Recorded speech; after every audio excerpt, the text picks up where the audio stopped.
Hey, and I'm back. Welcome to another episode of Out of the Darkness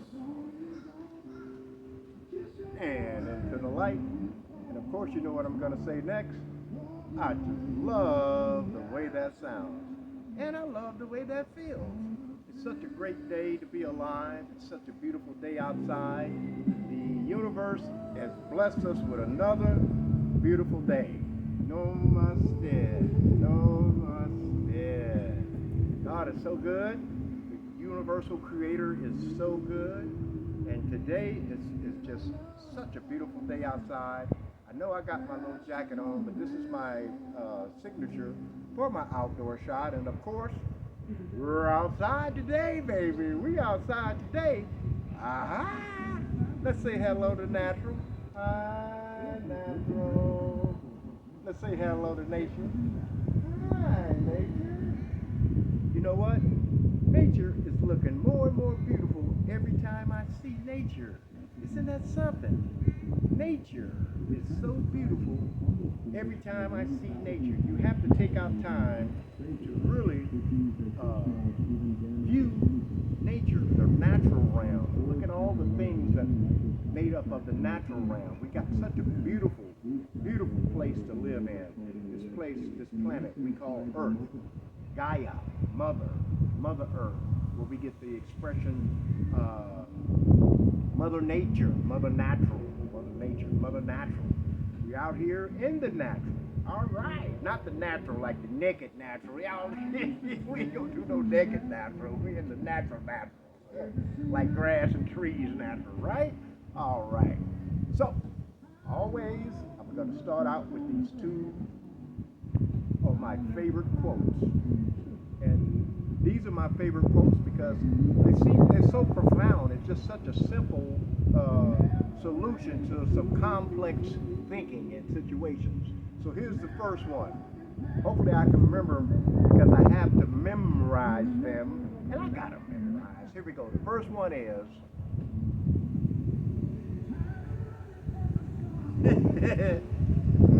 just testing you, see if you do the first one. So the first one is, don't let a stumble in the road be the end of your journey. You haven't completed your journey yet. Your journey is not finished until you reach your destination. So of course, in life and as on the road, there's going to be obstacles. And so we have to learn how to avoid the obstacles. And the first thing we start out doing is by having a mindset that through the journey, we may have to face some obstacles. That don't mean we just quit the journey. The journey is not over until you reach your destination. So you keep moving forward toward that destination. And once you reach that destination, you've completed the journey. But anyway, those stumbles in the road, they're just what we call obstacles. When I was in the military, we had to do obstacle courses.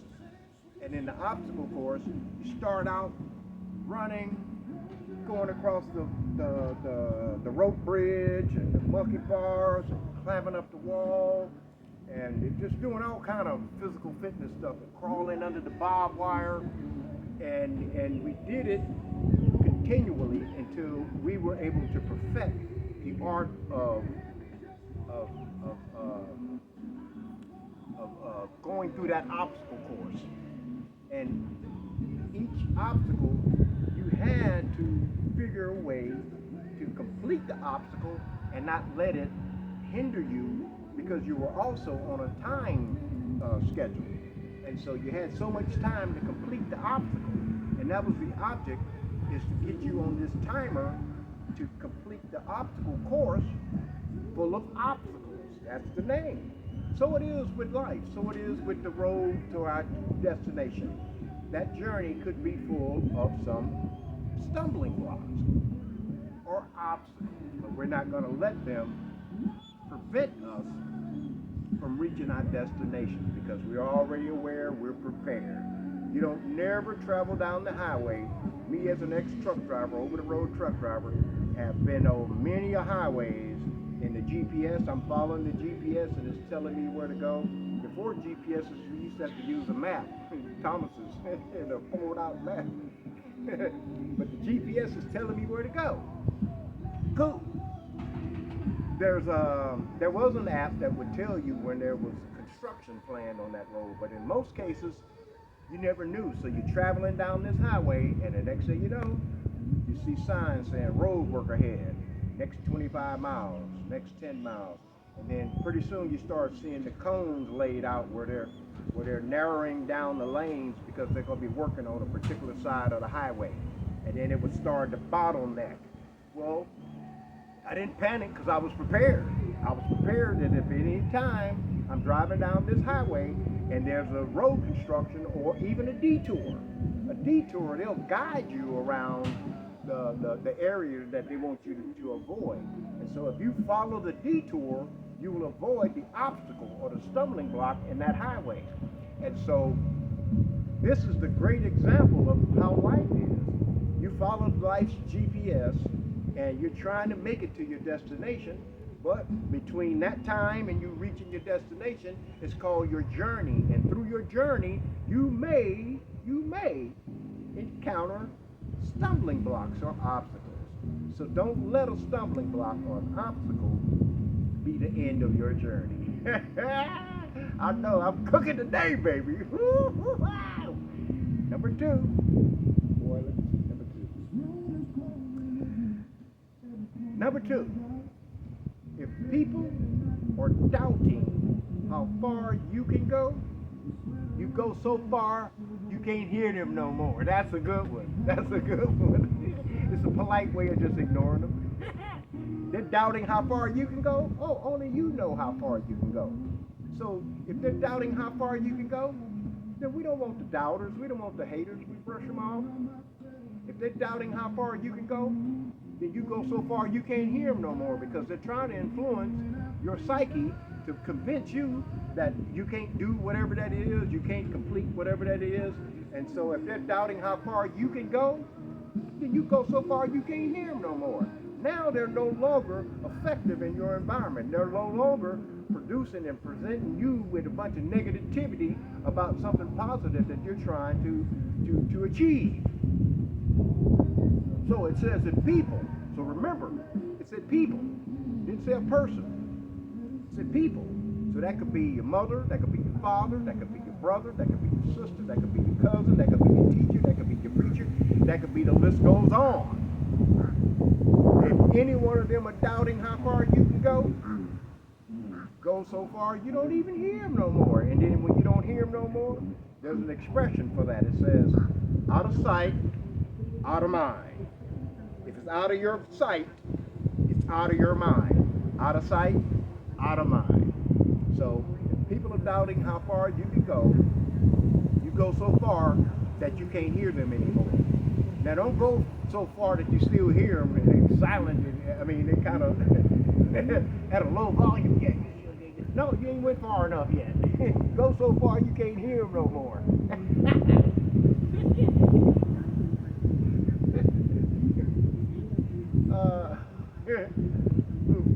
7 rules of life.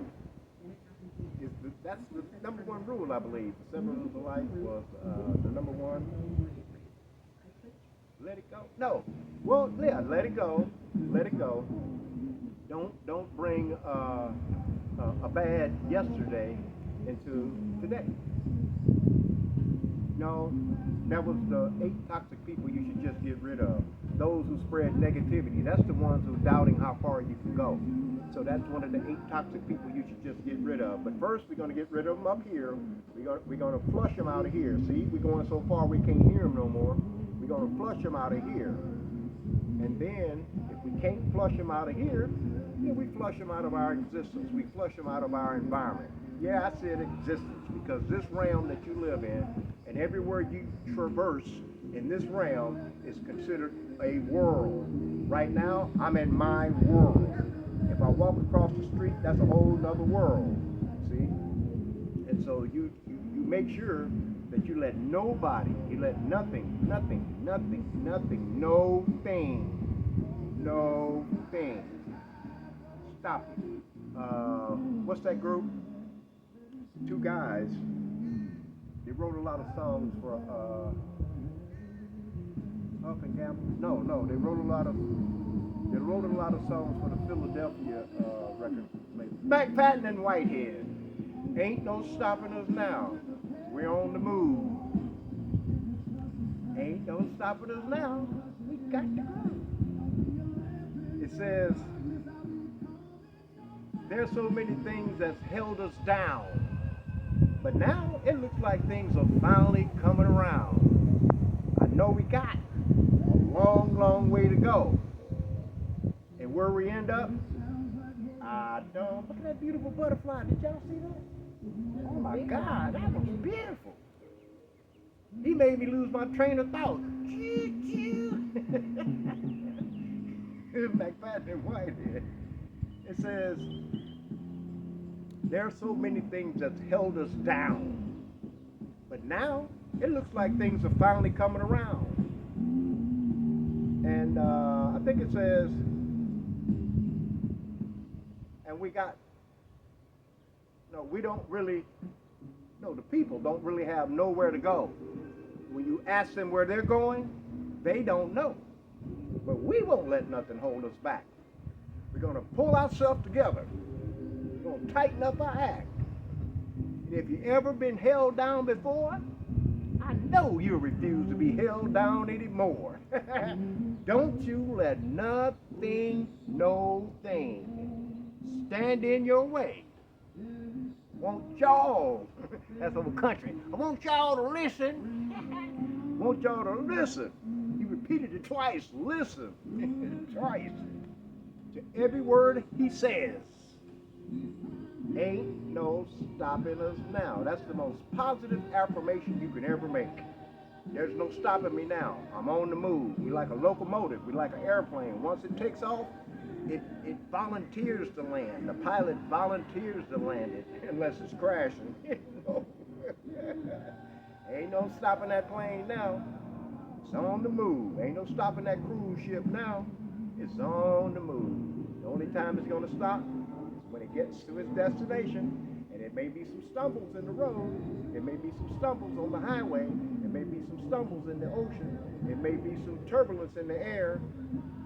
But it's not going to stop it from getting to its destination. So, we're out here today with nature. Such a beautiful day. Man, it's a beautiful day.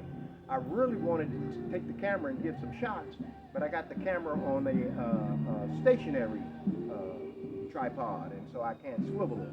But man, it's just beautiful. It's so beautiful.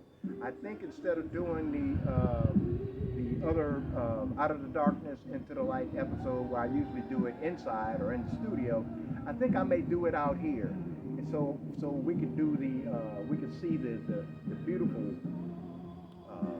environment. Aside from them guys doing that monkey business, they just can't stand to have the sky all clear. They got to do their monkey business. You know what I'm talking about, that monkey business. And manipulating the weather so they can say they have accurate weather forecasts, predicting the weather 2 weeks in advance. How the shit you gonna predict the weather 2 weeks in advance? Who can do that? If you could do that, well, anyway, that's it. I'm off on a tangent. But anyway, it's kind of like the thing with the Artemis 2 mission that just took place. Now they're going to take off in a rocket,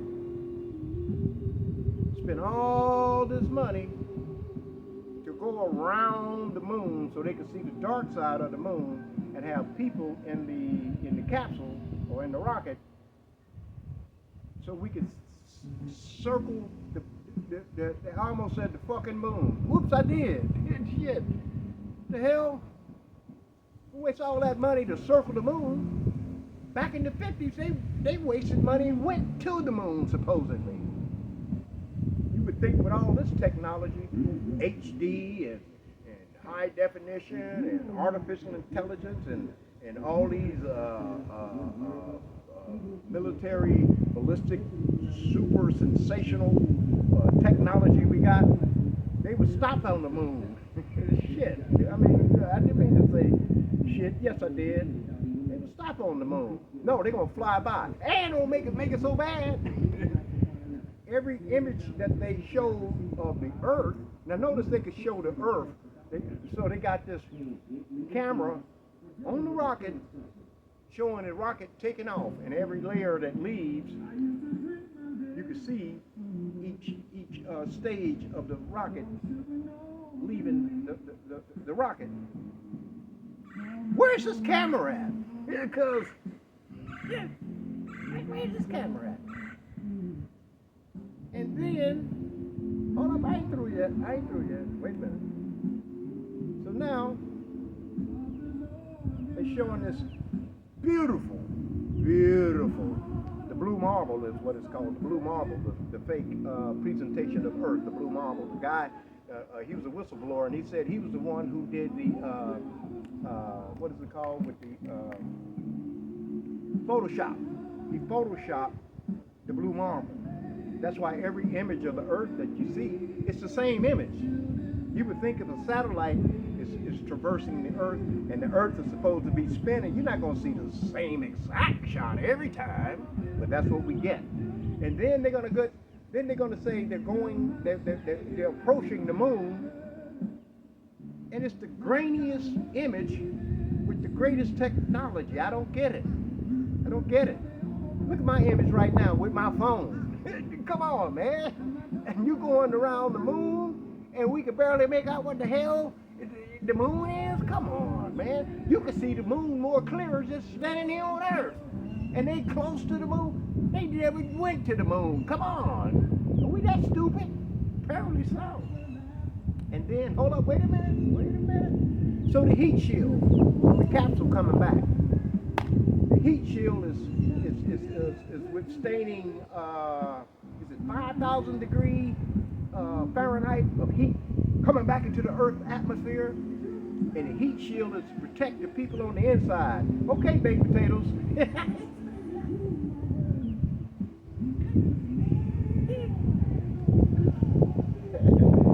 It's going to protect them due to splash down. So they show it splashing down, so you would think as hot as this capsule is, you can take a skillet from the stove and put it in the water, and the first thing that's going to happen is what? Tell me. What? Steam?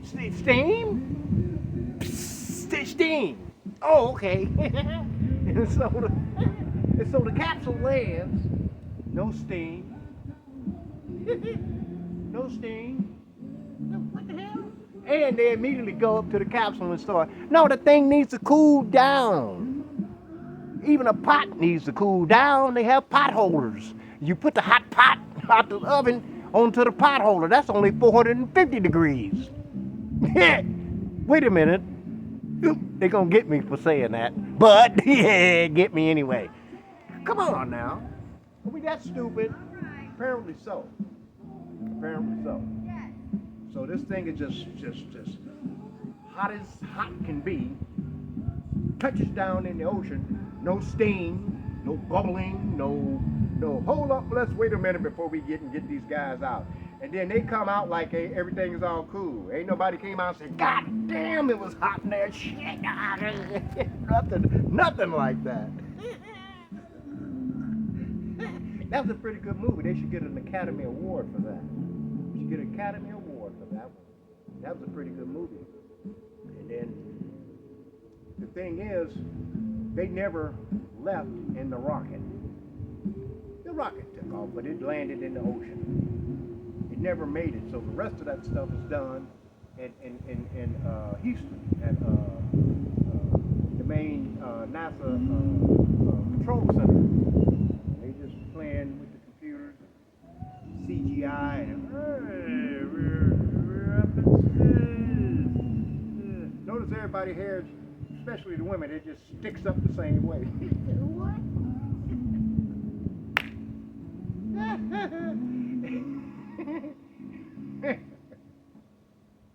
And so the rocket takes off, and then the media takes over, pushing the narrative. And then the day it comes back, they show a shot of the ocean, but they never show you the sky. Like they never show you the capsule coming into the Earth's atmosphere and just follow it all the way down. The shot you see is a top shot of the parachutes. You see this overhead shot of the parachutes, and then you see a shot when it hits the water, and then they come out. Well, yeah, that's right, they do, because now on dry land they get inside the capsule. The helicopter takes it over to the so-called projection where the thing is going to land, and then they get the media out, they get the cameras in the right place, and then the helicopter drops the capsule. Parachutes open up, the thing lands in the water. That's why it's not a major splash. That's why there's no bubbling, there's no steam. And then they get out, and they just as cool as can be after enduring all that hot temperature. And then the boats immediately come up to the capsule, and they come out, and the thing is supposed to be so damn hot, there ain't no way you're supposed to just immediately go there and open up the capsule and take them out. They take them out, and the rest is the rest of the narrative. And so we don't fall for that anymore. Well, I hope we don't, but we do. I don't, but we do. They do. We do. But that don't make no sense. So anyway, I went off on a tangent today, and I apologize. Because it's disrespecting nature, it's disrespecting natural, and it's playing on our intelligence. Come on, please, give me a break. It's playing on our intelligence, man. Come on, don't do that. Don't do that. The other thing is getting rid of books, taking books out of the library. What the fuck? I didn't mean to say that. Yes, I did. You gonna take the books out of the library? Really? So you can't read a book now. Oh, you can, but you got to go online to read the book. See, so they're programming this. They went back 3 generations back to make this program work, and so now my grandkids, their kids, and then we're going back. We're going like 4 generations back, where they were programming us to get used to what they've implemented now. So they get rid of the books, and they get rid of your ability to take and read the book. And so they've implemented artificial intelligence, and they got the Gemini, they got the Copilot, ChatGPT, and all the rest of these things. So now you don't get to read the information, you get to ask them the information. So when you ask these applications, these artificial intelligence applications, you're relying on the resources and the information that they're giving you. And you can no longer look for that information and find the truth about it yourself. See, that was pre-planned 50 years ago. 50 years ago. I was looking at the television the other day, and well, I wasn't looking at the television, but I just happened to pass by, and my friend was looking at the television, and they was talking about World War I and all the different techniques that the Americans was using against the Germans. And one of the things they said was, we bombarded Nuremberg, or I can't pronounce the German name, sausage, Liverpool, Germany. But anyway, we were dropping these bombs, and they said we dropped a series of remote control missiles, remote control bombs, remote control missiles. So that was the terminology back then. The terminology today would be what? Remote control missiles and remote control bombs. No, radio control. That's what they said. Radio control missiles, radio control bombs. What would that be today? Drones. See, they had drones 50 years ago. We get the technology 50 years later, sometimes 20 years later. And then we get introduced to the technology. I remember when I was in the Army, they had cell phones before cell phones was invented. But it wasn't this little handheld deal we got. The big old brick. Wind it up. Then you can talk on it. I was a radio telephone operator also, so I carried the radio and the cell phone for the commander. So, don't fall for the program. Come on. Don't fall for the program. Okay? This has been another episode of Out of the Darkness and Into the Light. And you know what I'm going to say next? I'm going to say it. I just love the way that sounds. And I love you and you. And you know what? I forgot to mention. Go out and show somebody some love today, all right? Speak to somebody today. Open the door for a senior. It don't even have to be a senior. Just open the door. You're coming through the door. Somebody else is behind you. You know they're going to come through the same door. Just hold the door open for them for a minute and speak to them and smile. Try that. Try. I double dog dare you. Try that. It'll make your day. Oh no, you don't want your day being made? Well, do it anyway. I just love the way that sounds, baby.